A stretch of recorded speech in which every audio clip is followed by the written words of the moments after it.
তোকে ছাড়া জীবনে কোনো মজাই নেই।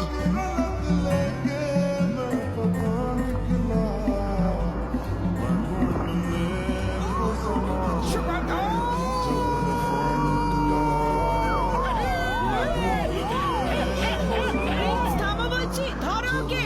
প্রাসাদের গেট বন্ধ করে দাও, গেট বন্ধ করো, প্রিন্সকে আটকাও।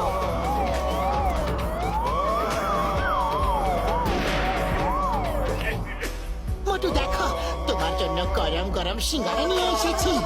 খেয়ে